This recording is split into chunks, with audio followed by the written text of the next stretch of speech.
For decades, eyewitnesses have reported UFOs crashing to Earth. Some believe crashed UFOs may contain alien technology that could change the course of history. But someone is bent on keeping knowledge of these incidents from the public. Top-secret government retrieval teams are removing downed UFOs with lightning speed and threatening anyone who attempts to catch a glimpse of them. Witnesses often claim that the men in black show up in black unmarked vehicles. They also have been known to be in black unmarked helicopters. Who are these men, and who commands them? Why are they determined to keep alien secrets from the public? Could knowledge of crashed UFOs determine the fate of the human race? Join us as we investigate secret UFO crash retrieval units on Unsealed Alien Files. A global effort has begun. Secret files hidden from the public for decades, detailing every UFO account, are now available to the public. We are about to uncover the truth behind these classified documents. Find out what the government doesn't want you to know. Unsealed Alien Files. Exposing the biggest secrets on planet Earth. Needles, California, March 2008. Multiple witnesses see a bright blue object streak across the night sky and crash to Earth in the largely uninhabited desert region along the Colorado River. It disappears beyond a ridge where it presumably impacts, but no sound is heard.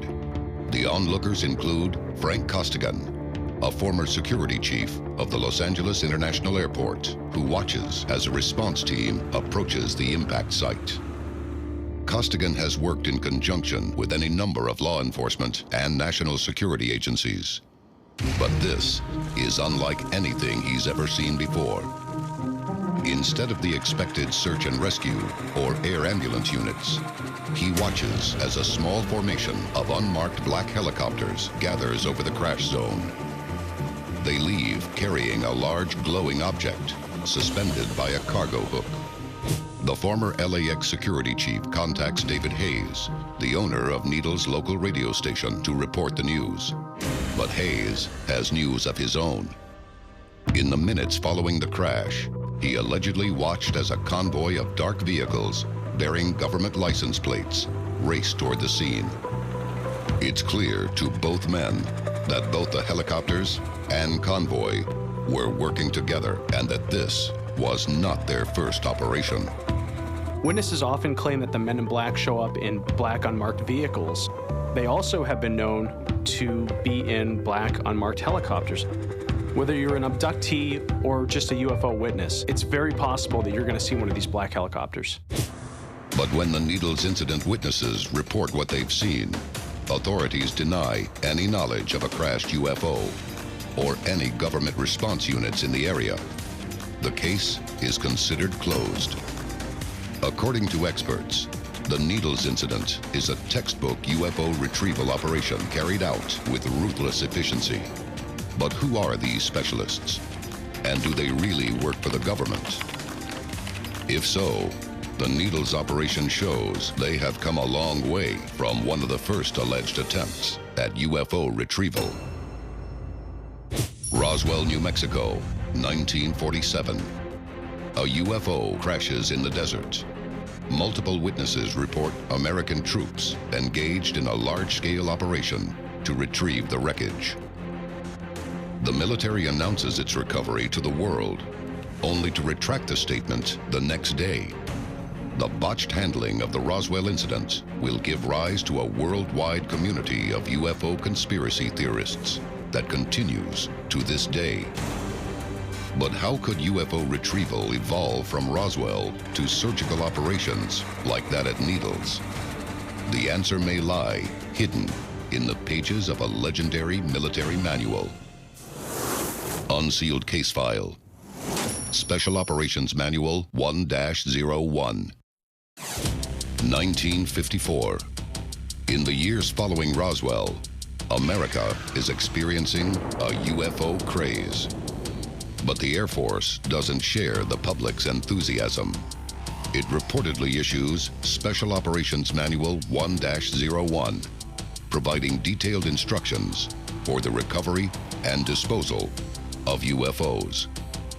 The procedures spelled out in the manual bear an uncanny resemblance to those carried out in the Needles operation, demanding that extreme measures be taken to protect and preserve any material or craft from discovery by any and all means deemed necessary. Why is the military prepared to go to deadly extremes to keep crashed UFOs from the public eye? What are they trying to hide?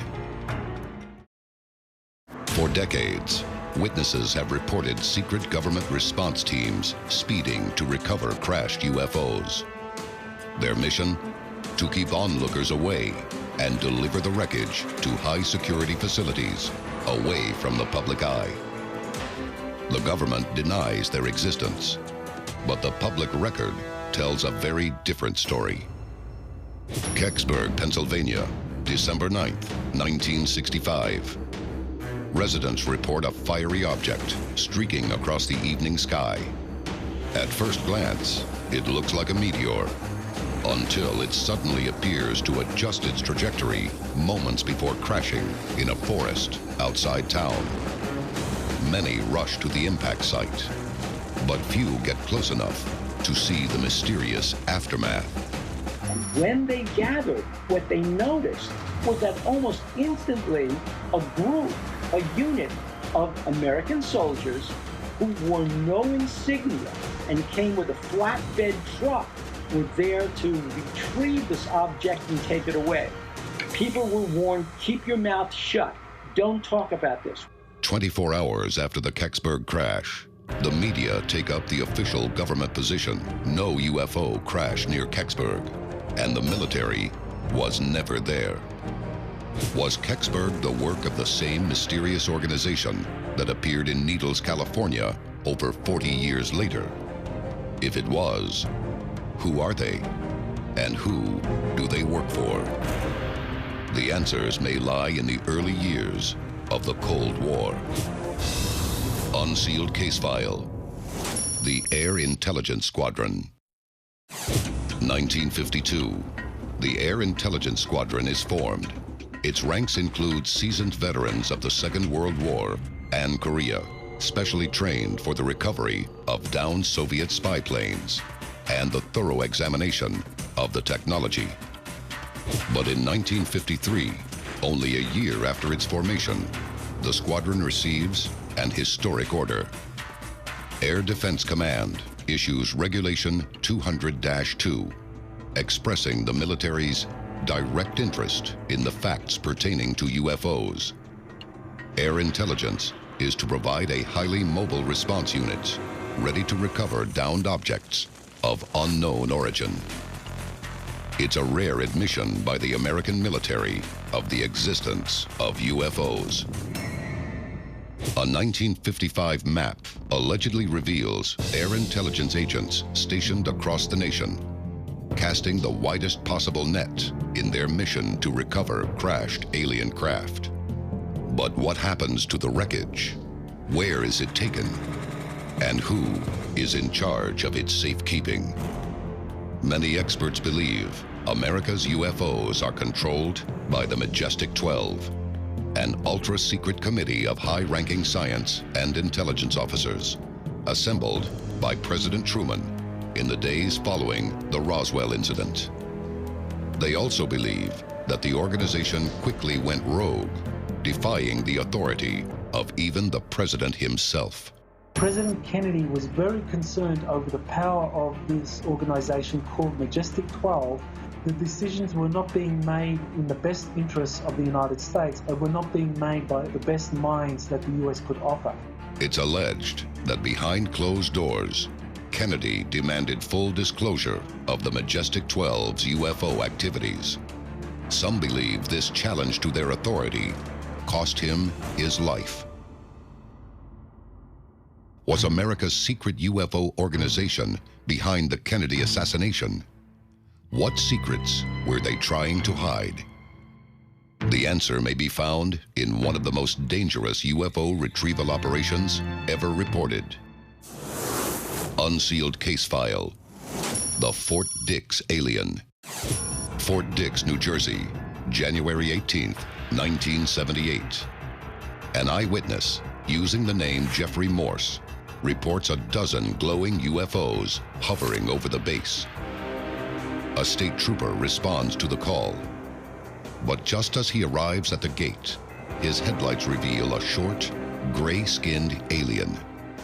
Startled, the officer fires 6 shots at the creature, and then another at a UFO that appears above.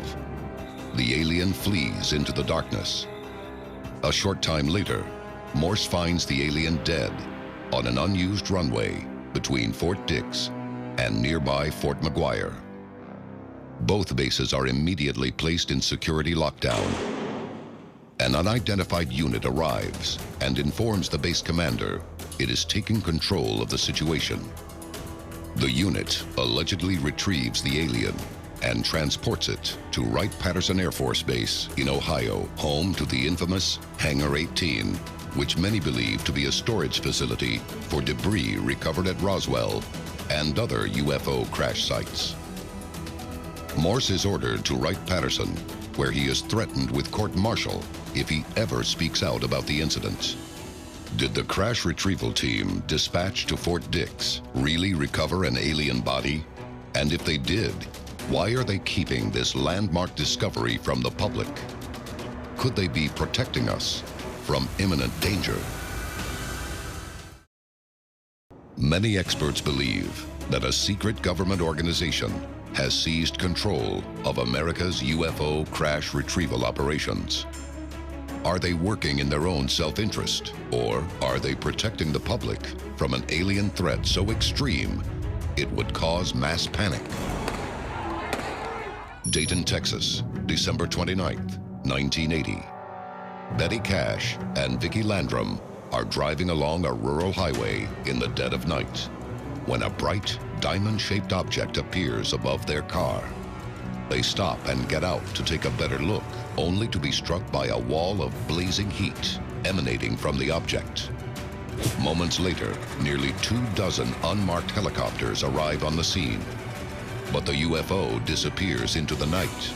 The helicopters follow, paying no attention to the victims below. Over the next few days, Cash and Landrum begin to feel ill. They show signs of severe burns and begin to experience hair loss. Doctors suspect they were exposed to some form of ionizing radiation. The incident raises a number of disturbing questions. Were the women the victims of a targeted UFO attack? Who was in the helicopters, and why did they ignore them in favor of chasing the alien craft? Many experts believe these UFO response teams are part of a decades-old secret government program to obtain alien technology for research and development by the military. But others believe they serve an entirely different purpose, and without them, humanity might face imminent destruction. Unsealed case file. The Extraterrestrial Exposure Law. Kecksburg. Witnesses report men in white protective suits leaving the impact site with the crashed UFO. Clark McClellan, a former science officer with NASA, has claimed the agency was directly involved with the 1965 incident. 4 years later, in 1969, the U.S. government passes the Extraterrestrial Exposure Law, making it illegal for any citizen to touch or be in the proximity of any personnel, spacecraft, and other property that has entered our atmosphere from outer space. Presented as a national security measure to prevent possible contamination, the law grants sweeping authority to force any violators into immediate quarantine. Do UFOs really pose a significant health risk to the public? Or is some other agenda at work? Fort Indiantown, Pennsylvania, 1969. Sergeant Clifford Stone is a member of the Army's Nuclear, Biological, and Chemical Weapons Crisis Response Team called in to assist in the investigation of what Command is calling a downed Soviet aircraft. Approaching the strange pill-shaped aircraft, Stone's Geiger counter crackles to life with abnormally high radiation readings. An open door reveals a torso. But to Stone's amazement, it isn't human. It's an extraterrestrial.